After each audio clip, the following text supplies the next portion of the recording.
So Candace Owens has been making some headlines, as she often does, for recently completing her initiation into the Catholic Church by receiving the sacrament of confirmation.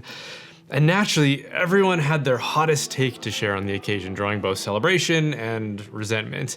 I even saw one post claim that her example is illustrative of fake performative Catholicism, which they claimed is it's a growing problem in the world that we should all take very seriously. And this kind of controversy isn't isolated to people like Candace Owens. Every now and then, some high-profile person will highlight their Catholic identity in some way, provoking often very divisive debate about who really is a legitimate Catholic and who isn't. I also just want to mention from the outset that polarizing figures like Candace Owens provoke a strong reaction in people, so that if someone comes along as a moderating voice, everyone accuses them of the opposite offense. Either they're defending this person or they're not condemning them harshly enough. In Candace's case, whatever I say in this video isn't a defense or a condemnation of her, because I honestly don't know much of anything about her. I've never listened to a single episode of her content because the topics she covers aren't really of interest for me. What I am desperately interested in is this question of how to know what a real Catholic is, because again, we often see public figures using their Catholic identity to establish rapport or even legitimize their own position, especially at this particular moment in time in which Catholicism seems to be surging in popularity. And it isn't just individuals, we have groups like the SSPX dividing opinions about what it means to be Catholic or not. So how do we know? I would argue that the absolute first place to start is by defining what a Catholic is. Because if you're going to compare someone against some standard, some definition, you have to be able to define the standard or the object in question. We've seen this play out in both aggravating and sad ways on the question of gender. If someone identifies as a man or a woman, we should be able to define what a man is or what a woman is. If we can't, then any claim to being a man or a woman is meaningless. But we can't concede that claim because biological sex is actually really important, believe it or not, especially for a community or a civilization, since that describes how it is that we relate to each other in relationship. And the continuation of a civilization depends on the successful relationship between men and women. Simply identifying as something isn't enough to know the truth of the matter. And migrating the definition from a category of sex to something like gender, and then claiming that they aren't the same thing, therefore you can define yourself as whatever you want, that doesn't resolve the controversy either.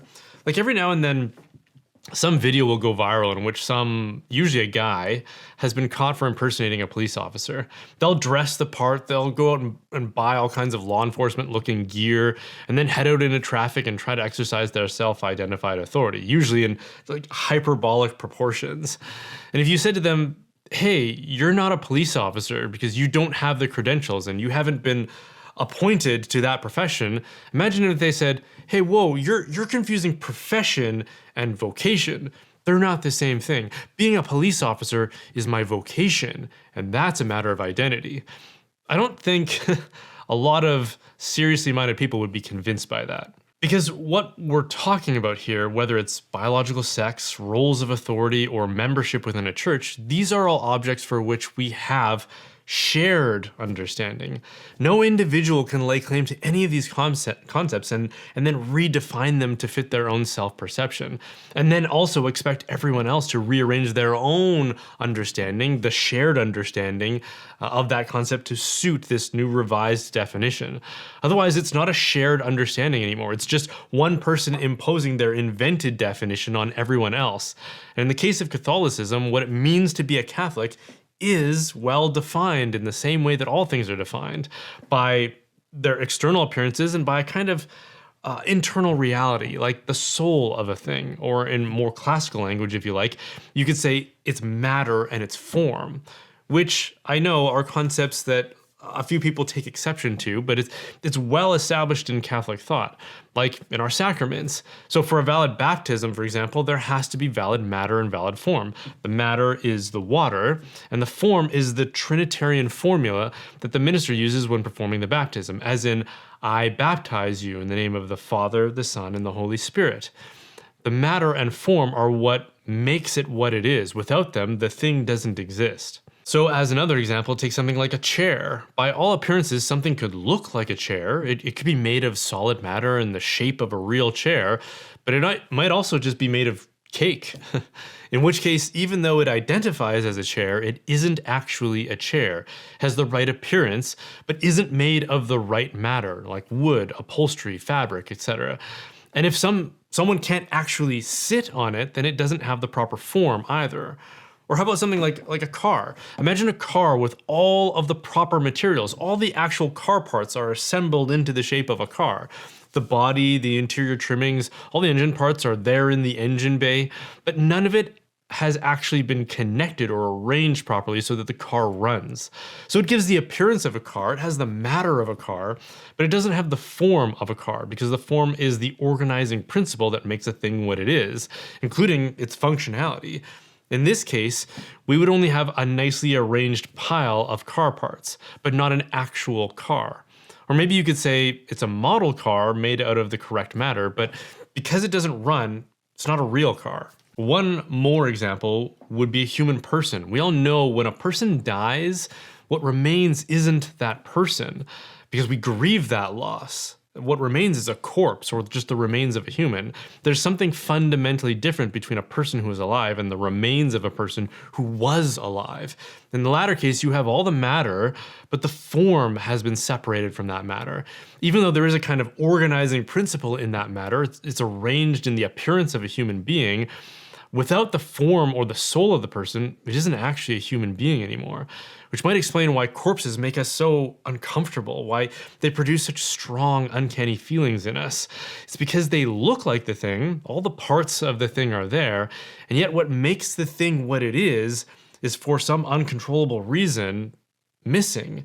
And that creates a very uncomfortable disconnect in our perception. So in the case of a Catholic, the matter is a human person, and the form is grace and the supernatural virtues of faith, hope, and love. You could also describe the form as what's known as the internal bonds of the Catholic faith. These are sort of like the unseen part, the part we can't really judge another person by. We can see their effects, but we can't see them per se. We can't know if someone truly has faith or love, or what their intentions are in identifying as a Catholic. Are they sincere? Are they being deceptive? We can't actually know that. The only thing we can judge are the external bonds, which are defined in a few different places. In Pius XII's Mystici Corporis, he says, quote, "Only those are to be included as members of the Church who have been baptized and profess the true faith, and who have not been so unfortunate as to separate themselves from the unity of the body, or been excluded by legitimate authority for grave faults committed." So here Pius is identifying two things that have to be present to be Catholic: a profession of faith and submission to the legitimate ecclesial authority. This parallels with St. Robert Bellarmine, who said, "The Church is the assembly of men bound together by the profession of the same Christian faith and the communion of the same sacraments under the rule of legitimate pastors, especially the Roman pontiff." So St. Robert is hinting at a third thing there, which is the sacraments, or the worship of God, which is exactly what the Catechism includes in paragraph 815. It says, "The bonds of unity among Catholics are the profession of faith, worship, and legitimate governance under apostolic succession."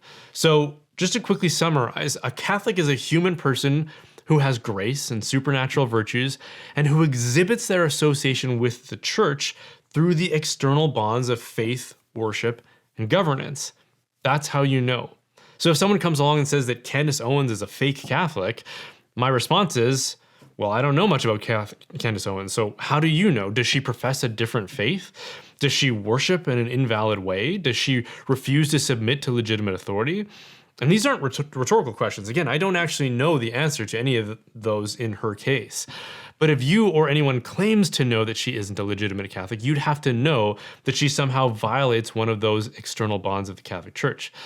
But the problem is, at least the post I saw, it didn't say that she was failing in those bonds.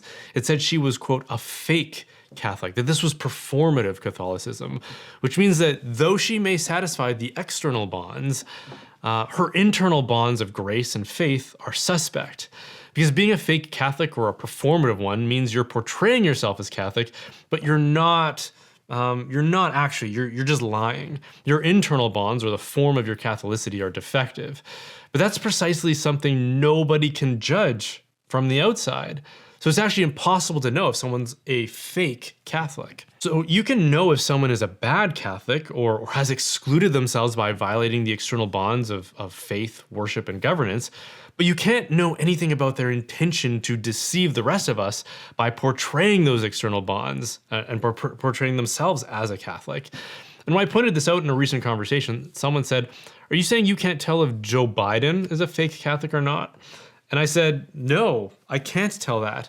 What I can tell you is that he doesn't meet the requirements of the external bonds because he doesn't profess the faith that the church professes. He disagrees with many of its definitive moral teachings, and he doesn't submit to the church's moral authority by publicly advocating and advancing moral evils that the church opposes." But that doesn't mean he's a fake Catholic, just that he isn't actually Catholic. He identifies as a Catholic, but that doesn't mean he's necessarily lying. He could be just mistaken. Not all errors are lies. Some are just sincere errors, and it behooves us to give people that benefit of the doubt. Now, I'm going to regret this, but because I mentioned the SSPX at the beginning, I guess I should close the loop too as an example. So, are they Catholic? Well, if they profess the same faith, they worship validly, and they are under the rule of legitimate pastors and authorities, especially the Roman pontiff, as St. Robert Bellarmine says, then yes, they're Catholic. If they violate those external bonds in any way, then no, they're not Catholic, at least not fully so according to that definition. And probably what's most telling for me is that they operate in dioceses without canonical mission. In other words, they weren't sent to provide ministry by a legitimate authority, either the Pope or the local ordinary. They've sent themselves operating in dioceses under ordinaries without permission, which is not Catholic ecclesiology. Just because you have holy orders, even for a bishop, doesn't mean you can send anyone into any jurisdiction to serve in ministry. So that to me seriously calls into question the third criterion, which is that they aren't willing to place themselves under legitimate ecclesial governance. They choose to act outside of it, and St. Robert, Pius XII, and the Catechism would say that excludes you from being fully Catholic. Hey, thanks for watching that. If you found that clip edifying or beneficial, I would ask you to consider supporting this work by liking, subscribing, commenting. All those things really help in the algorithm. Praying, or by joining our community over on Locals, where you get exclusive opportunities to interact with myself and others, and exclusive content. We're also running a monthly hangout studying philosophy and theology together. So if that interests you, head over to brianholdsworth.ca/help or click the QR code on the screen.